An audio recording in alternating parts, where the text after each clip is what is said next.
Sebelum kita berdoa, dengarkan profetik yang satu ini. Simpson pernah mengalami kejatuhan yang sangat menyakitkan. Dari seorang hakim-hakim, dia jatuh hanya menjadi seorang tawanan. Dari seorang punya kekuatan seperti singa, dia akhirnya menjadi buta. Dari seorang yang dipuja-puja sebagai pahlawan, akhirnya ditertawakan sebagai badut di istana musuh. Tetapi ketika dia mau bangkit, apa yang terjadi? Di akhir hidupnya, dia mengalahkan musuh yang jauh lebih banyak dari yang pernah dilakukan seumur hidupnya. Apa artinya? Tuhan tahu banyak di antara kita yang sedang mengalami perasaan kejatuhan yang sangat dalam. Menyakitkan, rasanya memalukan, rasanya tidak bisa lagi punya harapan untuk menang. Tapi hari ini Tuhan berpesan, ayo bangkit lagi. Amin saudaraku, ketika kau mau bangkit lagi, sudah Tuhan sediakan. Ada kemenangan lebih besar, ada kemuliaan lebih besar, ada berkat lebih besar, yang lebih besar dari yang pernah engkau lakukan seumur hidupmu. Amin. Dengan sikap iman seperti ini, mari kita berdoa. Tuhan, berfirmanlah, kami siap untuk menjadi pendengar dan pelaku firman-Mu. Sebab Engkau berjanji, barang siapa yang melakukan firman-Mu, maka perjalanan kami akan berhasil dan beruntung ya Tuhan. Sebab itu berbicaralah, karena kami tahu ketika Engkau berfirman, semua ada buat kami. Ketika Engkau berfirman, semua terjadi bagi kami. Ketika Engkau berfirman, kami menjadi seperti yang Engkau rancangkan sejak semula. Menjadi pemenang-pemenang di bumi sampai di surga. Mari umat Tuhan, Engkau yang sudah siap dipenuhi kembali oleh roh dan firman Tuhan untuk menjadi pemenang-pemenang. Dalam nama Tuhan Yesus kita katakan amin. Haleluya. Tepuk tangan buat Tuhan yang sudah melawat kita lebih dulu. Thank you Lord Jesus. Silakan duduk Bapak dan Ibu sekalian. Shalom. Senang sekali saya hadir kembali pada ibadah pagi hari ini. Dan terima kasih pada Tuhan Yesus yang sudah mempertemukan kita. Sebab itu saya percaya kalau Tuhan Yesus sudah mempertemukan kita, berarti ada rencananya yang luar biasa yang Tuhan mau nyatakan dalam hidup kita. Amin. Dan juga terima kasih buat gembala, buat hamba-hamba Tuhan, pengurus-pengurus di sini yang mempercayakan saya boleh melayani saudara di tempat ini. Kalau tadi saya sudah melayani dengan berprofetik dengan firman Tuhan, dan kali ini saya mau berprofetik lewat lagu.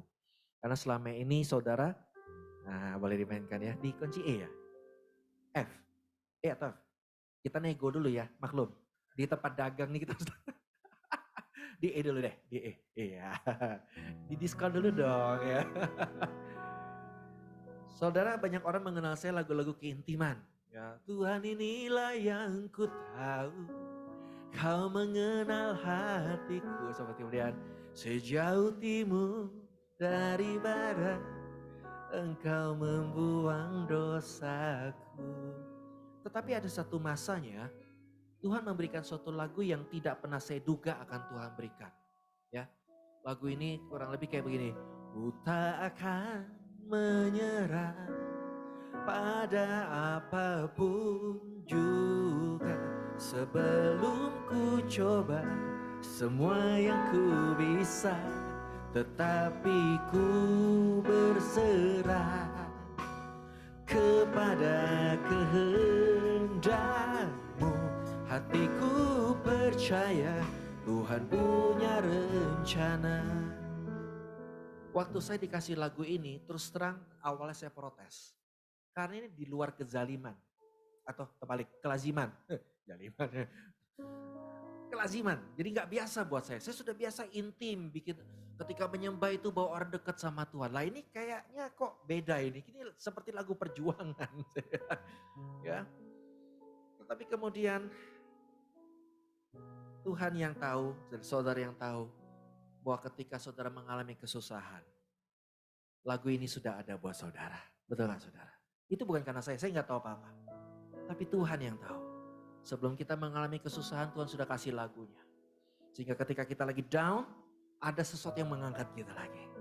Karena itu saya berani berkata saudara, bahwa apapun yang saudara saat ini sedang alami, kesusahanmu, pergumulanmu, kesesakanmu, bahkan sebelum engkau alami pun, Tuhan sudah tahu. Dia sudah menguatkan kita. Dan sudah sediakan kemenangan buat hidup kita. Amin. Waktu itu saya pun sempat ditegur oleh hamba Tuhan karena memang saya tahu, saya ngerti. Saya aja sempat protes. Jadi kalau ada orang yang negor, orang yang bilang mengkritik saya, ya wajar. Dia bilang, Pak ini lagu Ku Tak Akan Menyerah bukan lagu rohani Pak, bukan lagu gereja. Kenapa ini lagu duniawi Pak, mengandalkan diri sendiri. Dia tanya sama saya, Bapak dapat ilham lagu ini dari mana sih, saya pengen tahu. Saya jawab, dari Yesus. Kaget dia. Soalnya kan dia sudah bilang ini lagu mengandalkan diri, lagu duniawi. Kok Yesus, berarti saya sedang nuduh dia dong. Bilang Yesus itu duniawi. Enggak, saya enggak nuduh apa-apa sih bilang. Memang saya dapatnya dari Yesus, bayangin saya bilang. Betapa sukarnya Tuhan Yesus buat nyelamatin manusia. Andai aja Yesus menyerah di Taman Getsemani. Sudah Bapak, aku enggak kuat. Aku enggak mau Bapak. Sudah orang aku baik-baikin. Sudah aku layani, enggak tahu terima kasih Bapak semuanya. Saya difitnah, dicari kesalahan. Sekarang saya mau dijual lagi 30 keping perak.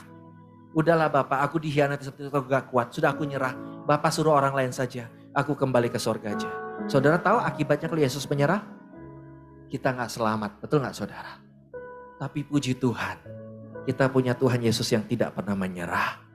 Kalau kita punya Tuhan Yesus yang tidak pernah menyerah sampai saudara selamat. Tadinya kita bandel, kita lari, kita menghilang. Tapi Tuhan Yesus tidak pernah menyerah sampai kita bertobat dan menerima Dia sebagai Tuhan dan Juru Selamat. Maka percayalah, kita punya alasan tidak menyerah juga. Karena Tuhan Yesus tidak akan pernah menyerah, memberikan kemenangan yang baru lagi buat kita semua yang sedang berjuang. Tepuk tangan buat Tuhan kita, haleluya, gak pernah nyerah, amin. Itu kenapa saudara bisa kuat ketika nyanyi lagu itu. Bukan karena saya. Tapi karena ada firman Tuhan, ada Yesus dalam lagu itu. Dan saya berdoa semoga lagu iman dan pengharapan dan kasih ini juga memberikan suatu kekuatan roh yang sama buat saudara. Bahwa apapun yang terjadi saudara. Saudara tetap jaga iman, pengharapan dan kasih dalam menghadapi segala situasi ini. Amin. Doa saya buat kita semua. Tuhan pasti menyediakan segala rencana terindah bagiku yang setia bertahan sampai pada kesudahannya. Tuhan pasti menyediakan segala rencana terindah bagiku yang setia bertahan sampai pada kesudahannya. Biar ku jaga iman, pengharapan kasih selalu menyala dalam hatiku. Ku melihat mujizat, ku alami janji, ku terima berkat dalam hidupku.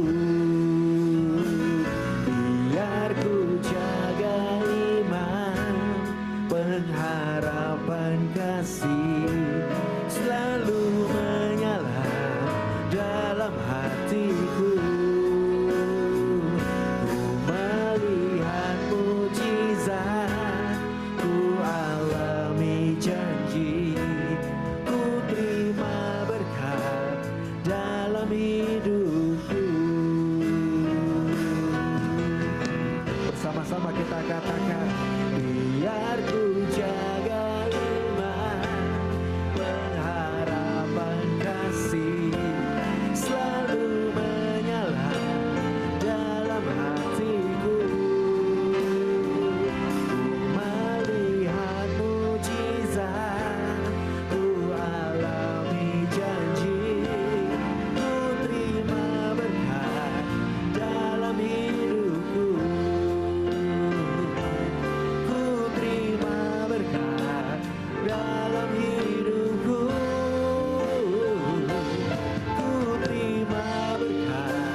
Amin.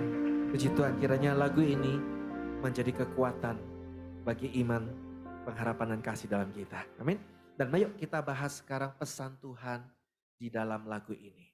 Saudara, tadi dikatakan Tuhan pasti menyediakan segala rencana terindah. Banyak orang yang lebih mudah tahu rencana Tuhan waktu belum percaya Tuhan. Kenapa? Karena rasanya kita gampang ngomongnya. Rencana Tuhan adalah supaya kamu diselamatkan. Betul ya? Terima Tuhan Yesus, hidupmu akan berarti. Wah, betul kan? Semuanya akan jadi indah. Dunia tak berarti lagi. Yesus akan jadi sesuatu yang luar biasa buat kita. Wow, oke. Lalu kemudian kita pun terima Tuhan Yesus. Tetapi banyak orang Kristen yang setelah terima Tuhan Yesus, dia lupa atau bahkan tidak tahu sebetulnya rencana Tuhan dalam hidupnya apa sih? Betul gak saudara? Kalau saya tanya sekarang, apa rencana Tuhan buat hidup? Kalau memang rencana Tuhan cuma kita terima Tuhan Yesus, maka mestinya waktu kita terima Tuhan Yesus sebagai Tuhan dan Juru Selamat, mission accomplished kata Tuhan. Sudah tergenapi rencanaku, nah udah tidak usah kita di dunia lagi, kita pulang ke sorga. Betul gak saudara? Daripada kita tetap tinggal di dunia, dengan segala menghadapi pergumulan, tantangan, penganiayaan, segala macam, akhirnya lama-lama kita mulai kendor malahan. Tadinya kasih mula-mula kita kenceng sama Tuhan, lama-lama mulai kendor. Tadinya api semangat kita melayani, wah berkobar luar biasa, lama-lama mulai padam. Betul gak saudara? Kok bisa gitu? Kalau Tuhan bilang daripada begitu, jangan-jangan nanti malah tinggalkan gereja yang tadinya semangat ke gereja, ya, sekarang mulai agak terpaksa. Kenapa? Ya kalau memang Tuhan bilang, waduh daripada nanti ujung-ujungnya kembali ke titik nol, lebih baik ya sudahlah, langsung diangkat ke surga. Betul gak saudara? Tapi enggak tuh, kita tetap tinggal di dunia. Kita tetap hadapi situasi yang kita nggak enak, kita nggak nyaman. Sebetulnya apa sih rencana Tuhan dalam hidup? Saya mau kasih tahu. Rencana Tuhan dalam hidup kita adalah mengembalikan kita di Kejadian 1 ayat 26 sampai 28 itu. Tuhan menciptakan kita tujuannya apa sih? Yaitu supaya kita menguasai bumi. Amin saudaraku. Supaya kita menjadi pemenang.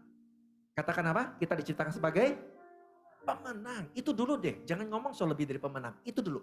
Pemenang. Banyak orang lupa bahwa kita diciptakan untuk sebagai pemenang. Namun karena kita kalah, Tuhan harus datang ke dunia mengembalikan status kita bahwa kita berhak kembali seperti Adam dan Hawa diciptakan Tuhan untuk menjadi pemenang, menguasai bumi. Tetapi menguasai bumi ini atau kita menang atas bumi ini bukan berarti soal mengalahkan orang lain. Lebih besar dari orang lain, lebih hebat dari orang lain, menjadi juara satu dibanding orang lain. Bukan. Tapi maksudnya yang paling sederhana adalah kita tidak dikuasai oleh dunia ini. Kita tidak dikuasai oleh kenyataan dunia yang buruk. Kenyataan dunia boleh buruk seperti apa, tidak menguasai kita. Tidak berarti membuat kita harus ikut feel bad, ikut emotional damage, ikut mental health kita keganggu. No. Kenyataan dunia seperti apapun, aku tidak mau dikuasai. Lalu yang kedua, apapun perilaku orang lain, perkataan orang lain, penilaian orang lain, tidak akan mengizinkan saya dikuasai oleh mereka. Amin saudaraku. Hari ini saudara yang masih merasa, oh iya ya, moodku, mentalku, semangatku masih dikuasai oleh kenyataan, oleh perkataan orang lain. Hari ini ingat kembali, saudara diciptakan Tuhan, punya rencana sebagai pemenang. Amin. Tetapi kan bukan cuma pemenang. Tuhan bilang kita tuh lebih dari pemenang. Apalagi. Sehingga kalau kita nggak tahu, ketika iblis kemudian menggoda boro-boro lu lebih dari pemenang, hidup lu aja penuh kekalahan. Ya kan jangankan iblis. Setahu saya banyak juga hamba Tuhan yang nyinyir begitu loh. Nyanyi lebih dari pemenang, lebih dari pemenang. Emang hidup lu udah menang? Belum. Nah, percuma dong nyanyi. Ini yang ngomong bukan iblis, saudara. Karena kita nggak ngerti lebih dari pemenang itu apaan sih. Saudara, lebih dari pemenang itu artinya apa? Rencana Tuhan bukan cuma kita yang menang. Rencana Tuhan, kita juga memenangkan hidup orang lain. Itu kenapa saudara ada di dalam keluarga yang tidak seideal yang saudara mau. Supaya saudara di sana menjadi lebih dari pemenang. Yang memenangkan anggota keluarga lain bagi kemuliaan Tuhan. Amin. Itu kenapa saudara ditaruh di tempat kerja yang tidak ideal menurut saudara mau. Untuk apa? Saudara ditaruh di sana untuk menjadi lebih dari pemenang. Menjadi saksi Kristus. Menyatakan kemuliaannya lewat kinerja saudara, prestasi saudara, semangat kerja saudara.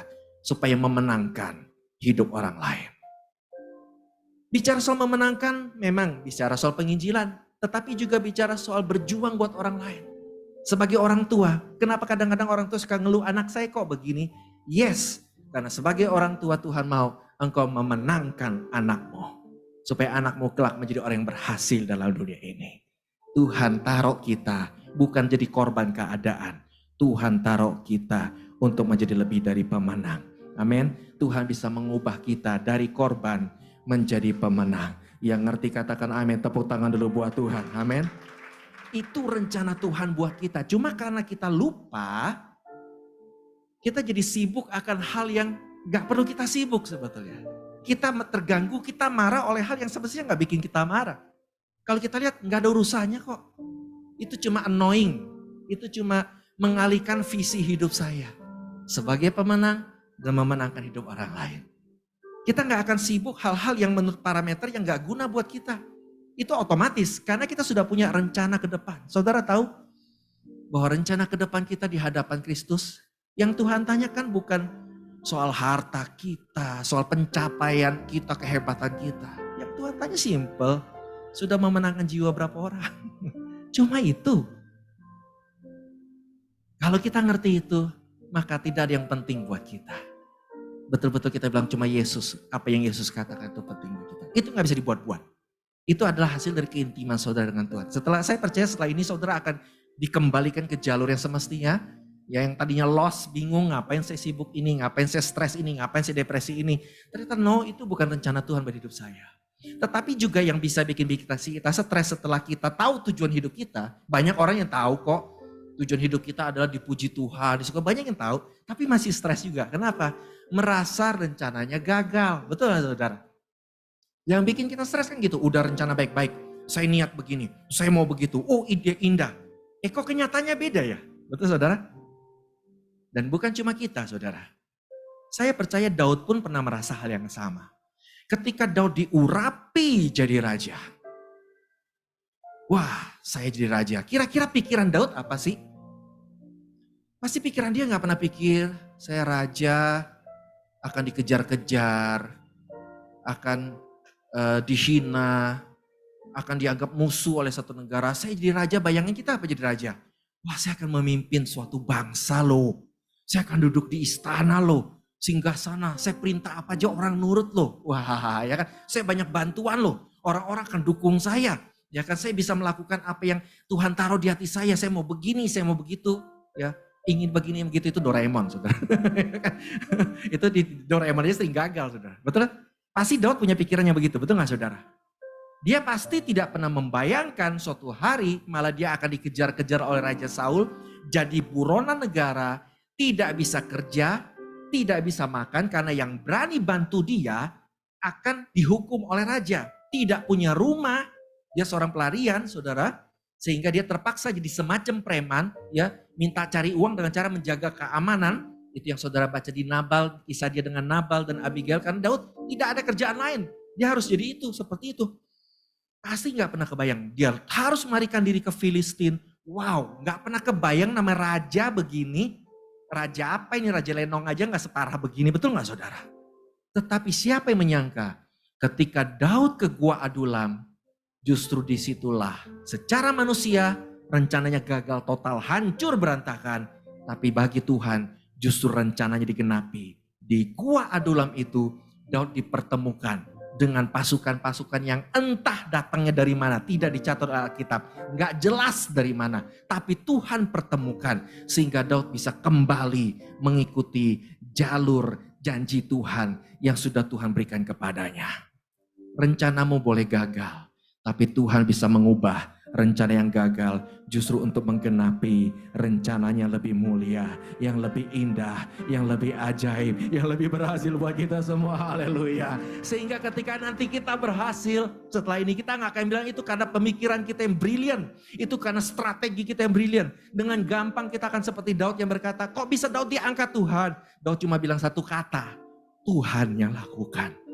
Saya gak tahu apa-apa. Betul saudara? Nah, ada hal kedua yang bikin kita meragukan rencana Tuhan dalam hidup kita. Yang kedua apa? Disabotase orang. Sudah orang gak dukung kita, ya demi mewujudkan, kan kadang orang suka meramal negatif. Lu gak mungkin berhasil. Oh, terus kita jawab, lu lihat aja, nanti gue berhasil. Nah, kadang-kadang orang yang kita ngomong gitu gak seneng. Dan dia akan cari cara supaya apa yang dikatakannya betul-betul terjadi. Kita gak berhasil, betul gak saudara? Dia akan ganggu terus supaya untuk mewujudkan, bener kan? Ketika kita akhirnya gagal, bener kan kata gue, ini orang gak bakal berhasil. Betul gak saudara? Itu kan bikin kita stres juga. Di Alkitab saudara, ada dua tokoh yang pasti ketawa-ketawa pada waktu Yesus berhasil ditangkap oleh kaum Farisi. Saudara bisa bayangin gak siapa tokoh itu? Yang pertama adalah Yudas. Pasti dia ketawa, berhasil juga nih taktik gue. Orang yang katanya susah, yang gak bisa nangkep. Ternyata Yudas bisa bikin dia ketangkap. Wah, rasanya hebat toh. Yang kedua yang ketawa-ketawa siapa? Iblis. Karena kan Yudas dikuasai oleh iblis. Iblis yang bisikin rencana. Gini loh Yudas, kalau kamu mau Yesus ditangkap, begini loh caranya. Tuh 2, 3, 4. Wah, ketawa mereka. Tapi siapa yang nyangka? Pasti iblis pun tidak menyangka.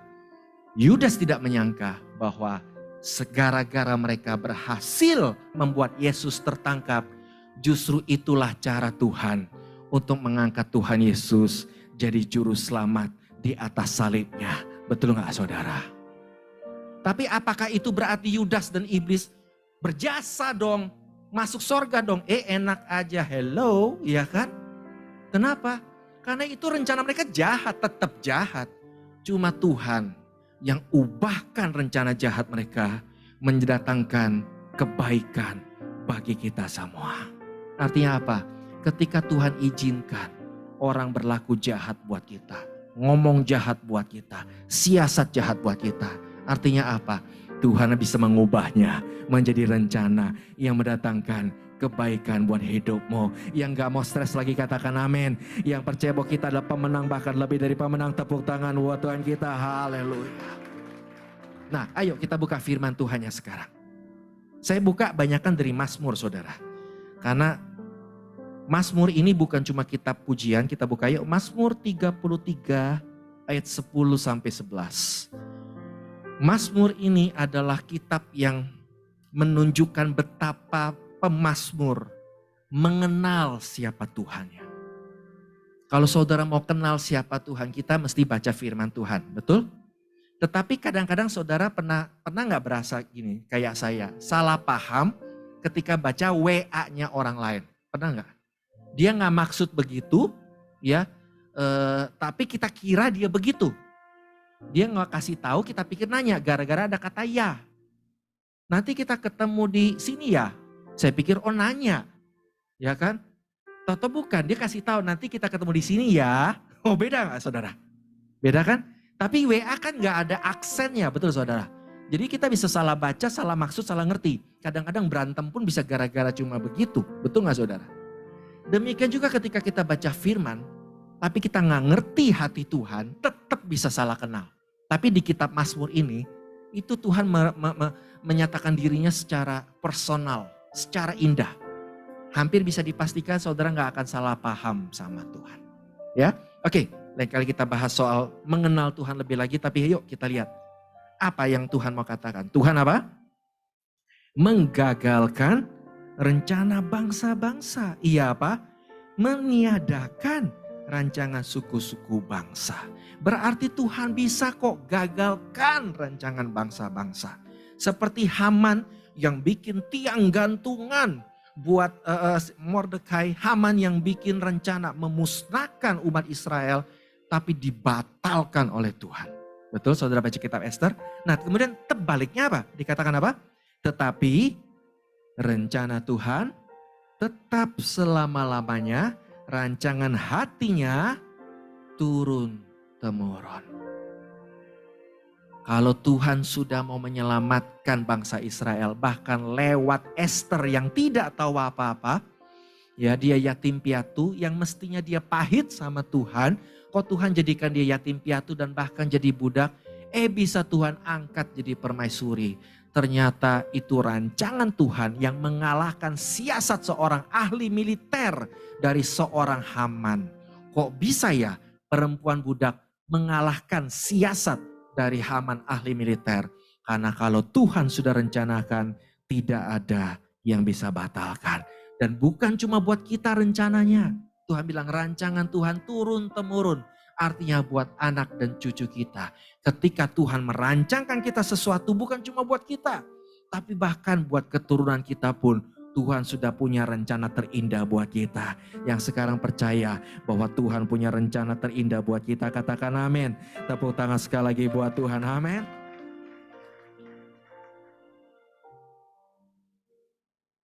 Cuma kadang-kadang kita pikir, aduh Tuhan, saya gimana bertahan? Kan dikatakan bertahan sampai kesudahannya.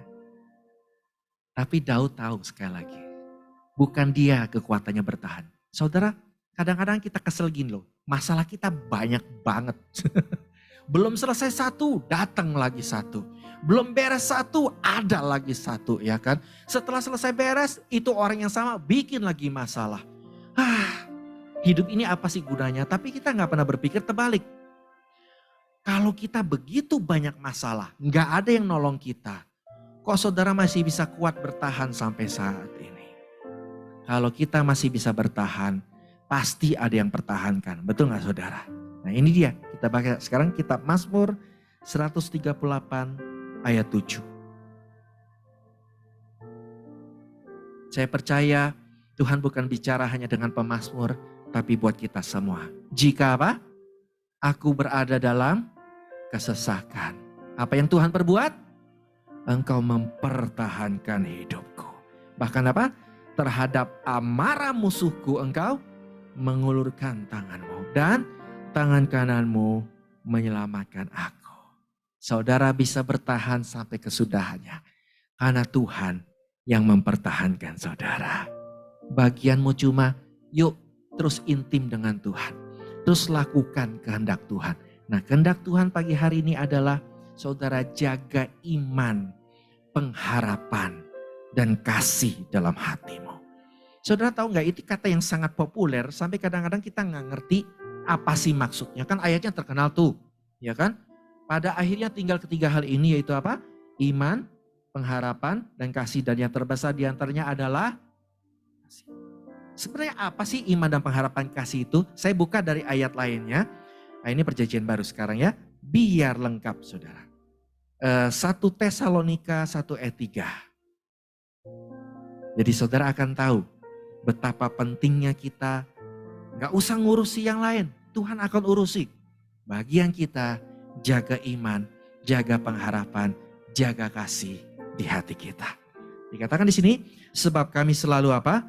Mengingat pekerjaan imanmu, lalu usaha kasihmu, lalu ketekunan pengharapanmu kepada Tuhan kita Yesus Kristus di hadapan Allah dan Bapa kita. Kalau soal saudara perintah melakukan perintah Tuhan, saya percaya setiap minggu hamba-hamba Tuhan yang baik sudah kasih perintah. Lakukan ini, lakukan itu. Hari ini saya mau katakan begini. Apapun yang saudara lakukan, didasari, pastikan hal itu didasari karena iman, pengharapan, dan kasih.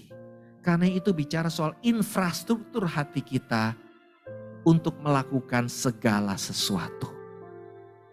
Jadi kalau kita mau membangun sesuatu kan bangun rumah, bangun mall, bangun gedung apapun, harus dimulai dari infrastrukturnya. Betul saudara?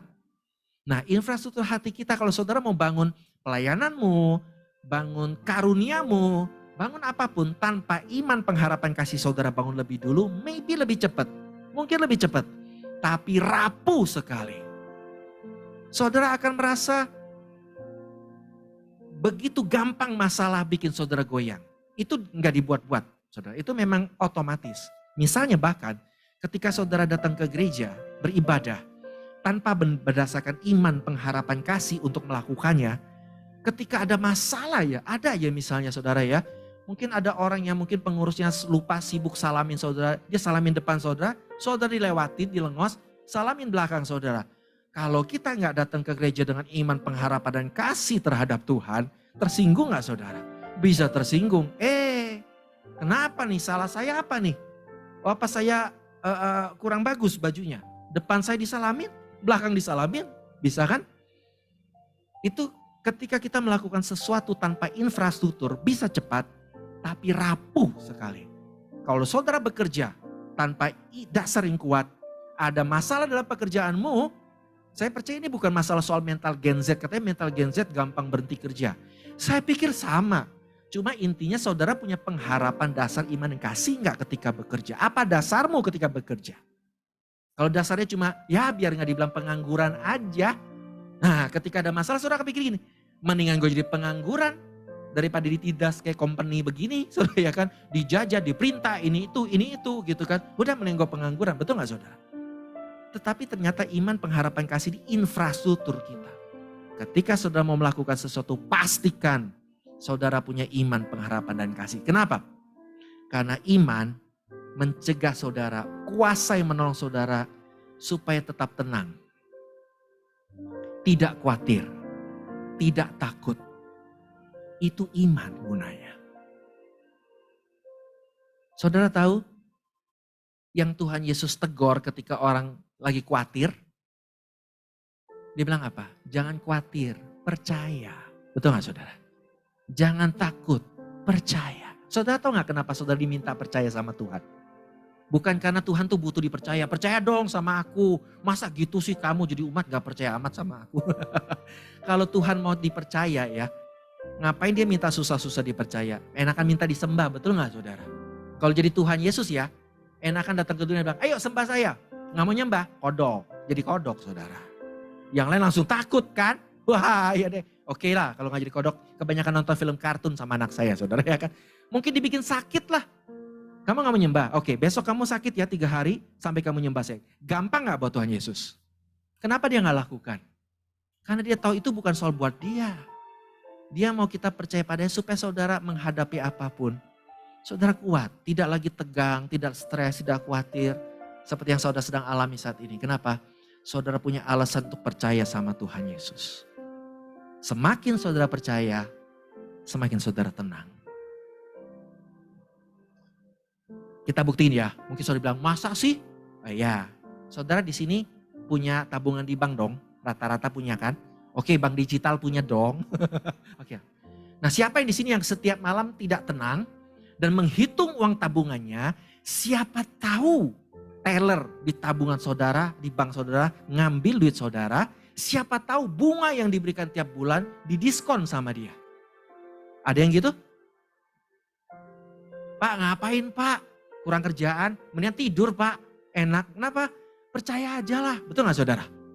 Kalau dia berani macem-macem terketahuan kok, nanti juga gampang lah. Gak ada yang mikir kan? Padahal itu manusia, betul gak saudara? Bisa gak error terjadi? Bisa gak duit tabungan saudara hilang? Tapi gak ada yang tiap malam ngitung kan? Gak ada kan? Kenapa? Saudara percaya sama bank itu. Ketika saudara percaya, hatimu tenang. Kalau sistem bank yang bisa error saja, saudara bisa tenang percaya. Masa sih sama Tuhan Yesus yang sudah korbankan segalanya buat kita. Kita gak bisa tenang karena kita percaya pada Tuhan. Yang ngerti sekalian dan bilang, Tuhan aku mau percaya padamu lebih lagi dari sebelumnya. Katakan amin. Boleh tepuk tangan buat Tuhan kita, haleluya. Tuhan mau saudara punya iman, supaya pertama saudara tenang dulu. Gak stres lagi, gak khawatir lagi. Jadi di mana yang saudara stres khawatir, itu tanda saudara perlu percayakan sama Tuhan. Hari ini saudara sedang stres apa? Sedang khawatir apa? Kerjaan? Anak? Financial? Toko? Percayakan sama Tuhan. Amin. Sampai saudara tenang dan bukannya gak berbuat apa-apa. Orang yang punya iman justru akan berani melakukan hal yang besar. Saya ulang, orang yang punya iman akan berani melakukan hal yang besar. Saudara ketika Petrus gak punya iman, dia goyang perahunya karena Yesus tidak ada. Wah pasti ketakutan. Makanya ketika Yesus datang langsung teriak rame-rame, hantu. Tetapi ketika dilihat itu Yesus, yang Yesus berkata apa? Jangan takut, ini aku. Wah, Yesus toh. Apa yang terjadi? Petrus berjalan di atas air. Itu yang perintah Yesus atau Petrus? Yang minta Petrus. Yesus nggak kepikir tuh bilang, Petrus sini. Kan kamu percaya sama aku, buktikan sini. Petrus yang bilang, Tuhan, aku mau berjalan di atas air bersamamu. Widih, kenapa? Imannya timbul. Ketika iman saudara sudah timbul pagi hari ini, mulai saat ini saudara akan berani melakukan hal-hal yang besar bersama dengan Tuhan. Karena saudara tahu Tuhan sudah menciptakan saudara sebagai pemenang. Yang ngerti katakan amin. Tepuk tangan buat Tuhan kita, haleluya. Lalu bicara soal pengharapan. Kenapa kita mesti punya pengharapan, saudara? Karena pengharapan itu yang kuasa yang Tuhan berikan untuk kita kuat bertahan. Tidak mudah putus asa. Tidak mudah menyerah, itu pengharapan saudara. Bukan iman. Orang Kristen juga banyak yang lemah.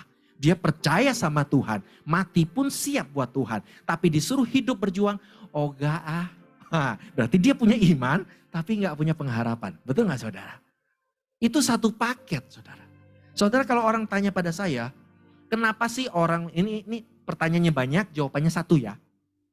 Kenapa orang ada yang berhenti kerjanya gampang? Kenapa ada orang yang akhirnya tutup tokonya? Kenapa ada orang yang akhirnya bercerai? Ini orang Kristen semua. Jangan bilang orang dunia ya. Ini pertanyaannya banyak nih. Jawabannya satu. Apapun alasannya, jawabannya cuma dia kehilangan pengharapan. Orang malas kerja lagi kenapa? Saya nggak mungkin bisa tambahin loh. Kenapa ada orang berhenti beribadah di gereja ini misalnya? Sama jawabannya. Kehilangan pengharapan.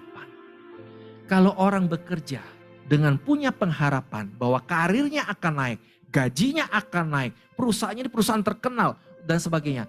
Tahan gak dia kerja? Lebih tahan. Kalau dia berusaha dan omsetnya rame, ya banyak pesanan, dia akan kuat gak untuk bertahan? Pengharapannya gede. Tetapi ketika orang dalam rumah tangga sama, kalau dia punya harapan pasangan saya bisa berubah lah. Hari ini bandel yes. Tapi 5 tahun lagi dia akan berubah lah. Hari ini lari kemana-mana, tapi nanti 5 tahun pasti dia setia. Bertahan gak? Bertahan. Tapi ketika hilang pengharapan, udahlah gak mungkin berubah sifatnya udah seperti itu. Udah gak bakal maju gue di perusahaan ini. Oh gak bakal maju toko ini. Bertahan gak? Tuhan mau kita punya pengharapan.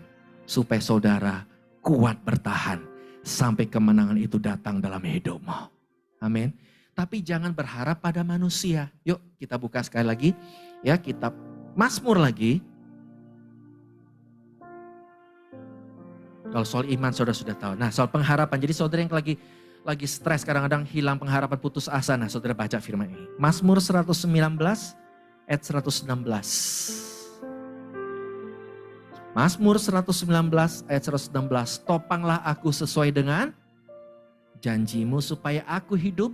Dan janganlah membuat aku malu dalam pengharapan. Kalau saudara mau kuat bertahan, jangan berharap pada manusia. Jangan berharap pada keadaan. Jangan berharap pada karirmu.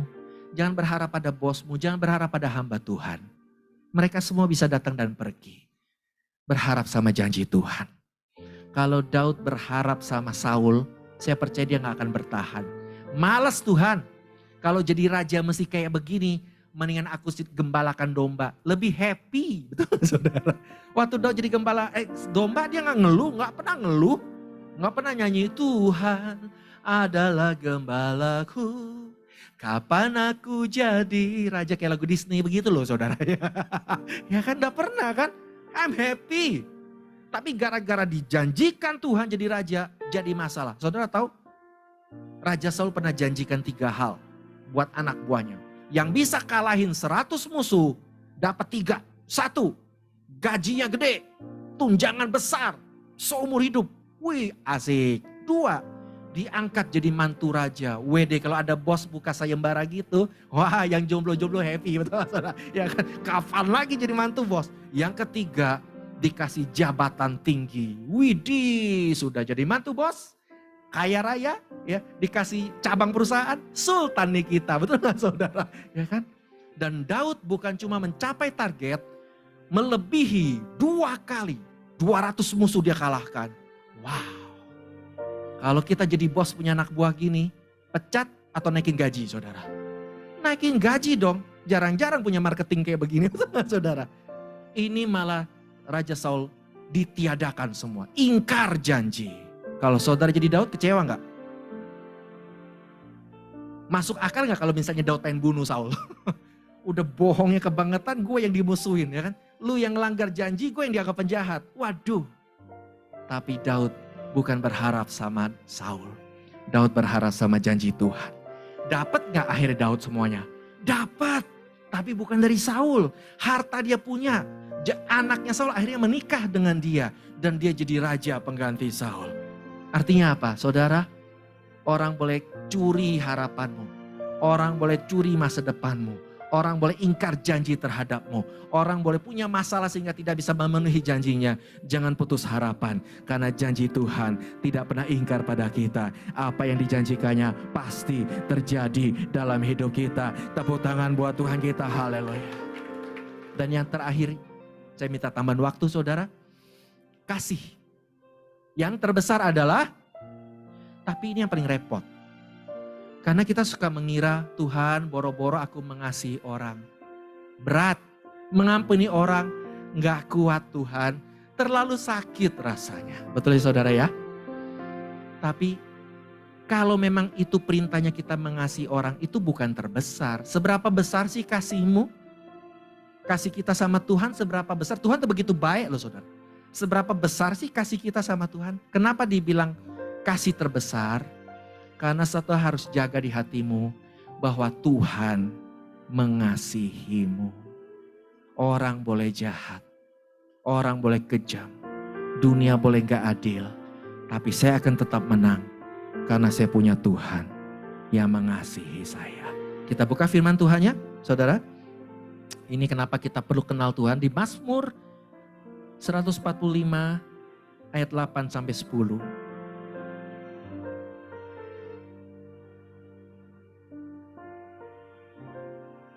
Tuhan itu pengasih dan penyayang, panjang sabar dan besar kasih setianya. Tuhan itu baik kepada semua orang dan penuh rahmat terhadap segala yang dijadikannya. Segala yang kau jadikan itu akan bersyukur kepadamu ya Tuhan, dan orang-orang yang apa? Kau kasihi akan memuji Engkau. Daud mengerti, mestinya dia gak bisa menang. Mestinya dia gak bisa hidup. Mestinya dia sudah lewat dalam segala hal. Dia kalah dalam segala hal dengan Raja Saul. Kalah segala hal dengan saudara-saudaranya yang lebih besar, lebih tampan. Sampai seorang nabi pun tidak memandang dia. Nyakitin gak saudara? Nabi Samuel pun yang dia lihat kakaknya yang tertua. Ini loh yang cocok jadi raja. Wih, gini ya manusia ya. Itu kenyataan hidup saudara. Manusia melihat di depan mata. Kalau sekarang, zaman sekarang agak beda dikit. Manusia melihat di depan merek saudara. Kita kan kayak mesti kayak toko berjalan, betul gak sih saudara? Atas merek apa, bawah merek apa, baru orang pandang, yaitu agak beda sedikit saudara. Tapi Tuhan melihat hatimu. Ketika saudara tahu, ngerti, saya dikasihi Tuhan. Saya hidup karena saya dikasihi Tuhan. Saya kuat karena saya dikasihi Tuhan. Saya dihargai, saya diberi rahmat. Tuhan setia dalam hidupku. Maka apapun yang kau perbuat, engkau kuat melakukannya. Engkau tidak akan kasar lagi. Engkau tidak akan emosi lagi. Karena orang boleh tidak mengasihimu. Tapi kita punya Tuhan yang mengasihi kita lebih daripada yang layak dilakukan terhadap kita. Boleh tepuk tangan gak buat Tuhan yang mengasihi kita? Itu yang bikin saudara nanti bisa mengampuni. Saudara gak bisa bukan karena perintah. Tapi karena saudara tahu udahlah lu emang jahat. Gak layak gue ampuni. Tapi Tuhan sayang sama aku. Gue bisa selamat ini ya udahlah. Gue sih malas berurusan sama lu. Ya kita pakai bahasa sekarang ya, nggak pakai bahasa indah. Aku mengampuni terus pelukan kayak Teletubbies. No, nggak semua orang bisa kayak gitu. Tapi at least kita bisa move on dari situ. Ya, aku nggak akan berurusan lagi sama kamu, tapi I forgive you. Ya, gue nggak akan ungkit-ungkit lagi, tapi udah. Ya kan, makanya gue mau move on sekarang. Kenapa kita bisa? Karena kita punya Tuhan yang mengasihi saudara. Amin. Ketika kita mengerti gitu, maka ketika kita punya iman, pengharapan, dan kasih, Yang perlu kita lakukan cuma kita perlu pandang Yesus. Sebetulnya intinya khotbah itu mestinya saudara ya, mengingatkan saudara sama Yesus, bukan sama khotbahnya pendeta. Harus bawa saudara pada Yesus. Karena dialah sumber iman, pengharapan, dan kasih buat kita. Betul gak saudara? Nah sekarang saya mau kasih contoh, ketika saudara baca Alkitab, cari Yesus di dalamnya. Jangan cari perintahnya dulu. Itu dilakukan oleh orang-orang yang gak pengen kenal. Saudara, seorang yang kerja sama kita gak akan sibuk-sibuk cari, bos saya sukanya apa sih? Bapak sukanya apa? Makannya sukanya apa? Minumnya gak akan. Buat dia gini, instruksi saya jemput jam berapa, pulang jam berapa, beres. Betul gak saudara? Tapi kita kan hubungan sama Tuhan bukan bawahan dan majikan, betul gak? Kita anak dan bapak. Saudara harus tahu betapa baiknya Yesus dalam hidup kita. Saudara kalau baca Alkitab, cari Yesus di dalam. Contohnya, saudara, waktu Yesus dicobai iblis, dia lagi lapar dan haus. Iblis datang cari gara-gara. Kalau lu anak Tuhan, widih cari gara-gara nih. Ubah batu jadi roti. Dengan kata lain iblis bilang, kalau kamu gak ubah batu jadi roti, bagi saya kamu bukan anak Tuhan. Nantang gak itu saudara? Kalau saudara jadi Yesus, ladenin gak? Saya sih jujur, kalau lagi lapar nih, saya ditantang kayak gitu, saya ladenin. Tapi saya tidak ubah batu jadi roti. Saya ubah iblis jadi roti, saudara. Jadi itu yang manusia jahe, itu roti jahe ya. Nah, gue makan tuh. Tapi untung Yesus gak gitu. Gak peduli. Soalnya Yesus bilang, kamu mau anggap saya Tuhan atau bukan urusanmu. Aku juga tahu aku Tuhan, bodoh amat. Tapi ketika Yesus melihat 5.000 orang yang lapar, tidak perlu berdoa, tidak perlu minta lagi. Tuhan Yesus sediakan makanan buat mereka. Betul gak saudara? Bukan cuma makanan ala kadarnya. Sampai mereka makan sampai kenyang. Sampai ada sisa 12 bakul untuk bisa dibagikan lagi. Artinya apa? Tanpa perlu diminta. Yesus sediakan buat mereka. Betapa baiknya Yesus dalam hidup kita. Betul saudara? Dia mengasihimu lebih daripada dirinya sendiri. Lebih daripada bela dirinya. Dia bela saudara. Lebih daripada dia menyelamatkan nyawanya, dia selamatkan kita. Masa sih Tuhan Yesus gak akan lakukan yang terbaik dalam hidup kita? Makanya kalau saudara kenal Tuhan, saudara gak akan bilang gini, ya Tuhan sih gak selalu jawab doa saya, ya maklumlah. Tak dulu. Sejak kapan kita punya Tuhan yang gak selalu jawab doa? Saudara, Tuhan kita selalu jawab doa, bahkan sebelum kita minta. Tuhan pun sudah beri yang terbaik buat kita kok. Nggak mungkin dia kadang-kadang jawab, kadang-kadang enggak. Ada orang yang nggak pantas untuk berdoa. Menurut Imam Eli, Hana, ketika dia berdoa, tidak berdoa dengan cara yang umum. Sehingga ditegur, lu mabok apa doa? Hana minta anak 1. Yang Tuhan kasih apa 1? Banyak saudara. Melebihi apa yang dia minta. Oke, ada yang lebih ekstrim nggak? Ada. Penjahat di sebelah Yesus. Setelah mengolok-olok Yesus, mengejek Yesus. Ujung-ujungnya doa begini. Tuhan Yesus, ingatlah akan aku ketika engkau kembali sebagai Raja. Kita yang nonton bakal bilang gini kan. Hello, ngapain lu yang minta? Gue duluan. Lu kan udah penjahat. Udah lo, terima takdir jadi penjahat. Kita udah hidup baik-baik. Masa kita gak diingat sama Yesus? Betul gak saudara? Tapi Yesus bukan cuma kabulkan. Dibilang apa? Bukan nanti. Hari ini juga engkau bersamaku di Taman Firdaus. Kalau doa penjahat yang mestinya gak layak dapat doa Yesus, tetap Tuhan jawab. Masa sih Tuhan gak jawab doa kita sesuai dengan kebaikannya yang lebih baik dari kita? Satu alasan Tuhan gak kabulkan doa kita cuma satu. Tuhan punya jawaban yang lebih baik lagi buat kita semua. Yang setuju dan percaya katakan amin. Tepuk tangan buat Tuhan kita. Mari kita bangkit berdiri bersama-sama. Kita katakan haleluya. Biar ku jaga iman. Biar ku jaga iman. Pengharapan kasih selalu menyala dalam hatiku. Ku melihat mujizat, ku alami janji, ku terima berkat dalam hidup. Katakan biar ku jaga, biar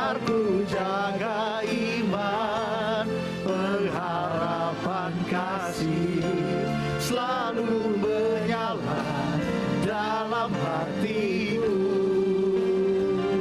Ku melihat mujizat, ku alami janji, ku terima berkat dalam hidupku.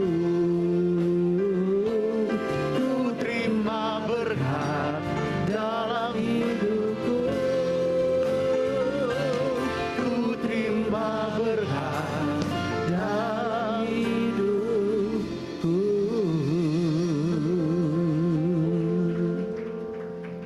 Biar itu jadi doa kita semua. Saudara, saat ini saya mau kita pandang Yesus. Pandang wajahnya. Pandang kebaikannya. Selalu rindukan kehadirannya dalam hidup kita. Dan ketika saudara baca firman-Nya, saudara cari Yesus. Katakan, Tuhan, aku mau melihat Engkau dalam firman yang kubaca. Dan saudara akan melihat kebaikan-kebaikannya. Saudara akan menemukan kasih-Nya dalam hidupmu. Saudara akan melihat keajaibannya yang telah Dia lakukan dalam hidup. Sehingga segala stresmu, khawatirmu, kebencianmu, emosimu, iri hatimu, apapun akan tersingkir. Kesombonganmu akan tersingkir. Bukan soal engkau melakukan karena perintahnya, tapi karena engkau tahu itu gak ada yang penting. Karena Tuhan menciptakan engkau jauh lebih baik dari hal itu. Engkau bukan diciptakan untuk jadi pembenci, bukan diciptakan untuk jadi orang yang kecewa, orang yang pahit, orang yang putus asa. Engkau diciptakan Tuhan untuk diberkati. Engkau diciptakan Tuhan untuk mengalami kebaikan. Engkau diciptakan Tuhan untuk menjadi berkat buat orang lain. Engkau diciptakan Tuhan untuk berbahagia. Engkau diciptakan Tuhan untuk berhasil dan beruntung. Engkau diciptakan Tuhan untuk menjadi orang yang rajin, semangat dan optimis. Engkau diciptakan Tuhan untuk punya masa depan yang baik. Engkau diciptakan Tuhan untuk mengalami kebaikan-kebaikan Tuhan dalam hidup ini. Terima kasih Tuhan. Hamba-Mu berdoa kiranya setiap firman yang disampaikan akan menjadi firman kebaikan, firman pertolongan, firman penghiburan, firman penguatan, bahkan firman terobosan dan firman kemenangan, keajaiban terjadi dalam hidup umat-Mu. Mari umat Tuhan, Engkau yang sudah diberkati oleh firman Tuhan ini, dalam nama Tuhan Yesus kita meteraikan, kita katakan amin. Tepuk tangan buat ibadah yang luar biasa. Haleluya. Thank you Jesus. Buat berkat-Mu. Haleluya. Silakan duduk Bapak Ibu sekalian.